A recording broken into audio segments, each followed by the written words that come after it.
Täna räägime endefiltrist. Endefilter on kasulik selle jaoks, et ta blokeerib liigset valgust.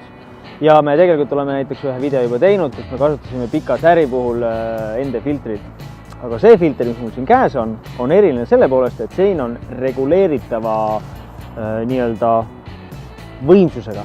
Ehk siis me saame ise reguleerida, kui palju valgust siit läbi tuleb. Seda konkreetset filtrit saab siis keerata. Ehk siis, kui ta on meil objektiivi ees, siis esimene osa on meil keerduv ja sellega ta reguleeribki, kui palju valgust läbi tuleb. Ehk siis praegult näiteks on ta meil kõige heledama positsiooni peal. Ja kui me nüüd keerame ta kõige tumedamale positsioonile, keerame, näete isegi, et ta järjest tumedamaks. Ja praegult on ta kõige tumedama positsiooni peal, ehk siis peaaegu et pime. Et meil oleks lihtsam jälgida, mis asendit meil on siin külje peal väike skaala. Ehk siis maks tähendab seda, et maksimaalselt valgust tuleb läbi. Ehk siis on näha ka, et ring on keskelt tühi. Ja siit me keerame nagu volüümi muudkui peale. Ja mini tähendab siis seda, et minimaalselt valgust tuleb läbi, ehk siis filter on kõige tumedamas asendis. Peale selle, et me saame kasutada endefiltrit selleks, et teha pikka säriaega, kui meil on palju valgust, siis tegelikult on meil vaja aeg-ajalt ka hoopis väga lahtist ava kasutada. Eriti just filmimise puhul. Sellepärast filmimise puhul on meil säriaeg fikseeritud. Ja kui meil on palju valgust, meil on lahtine ava, et oleks pehme taust, me saaksime filmida ilusaid kaadreid, siis me ei saa seda teha, sellepärast et kõige lahtisem ava annab meile liiga heleda pildi.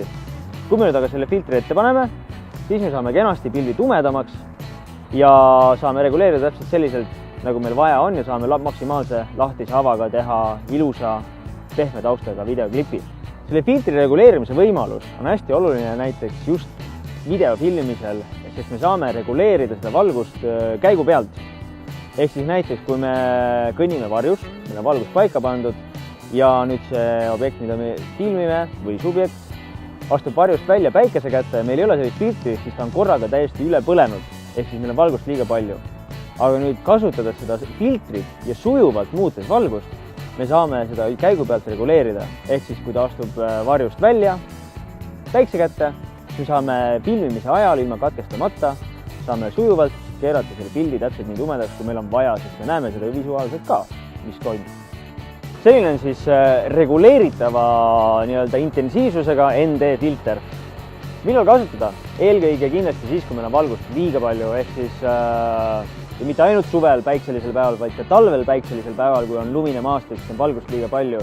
Ja suureks plussiks on ka see, et me ei pea võtma 4-5 erineva intensiivsusega filtrit ja neid kombineerima, et saada vastavalt oma säri või ava soovidele õiget valgust, vaid meil on üks filter, mida me saame täpselt nii mugavalt, kiiresti ja väga täpselt reguleerida.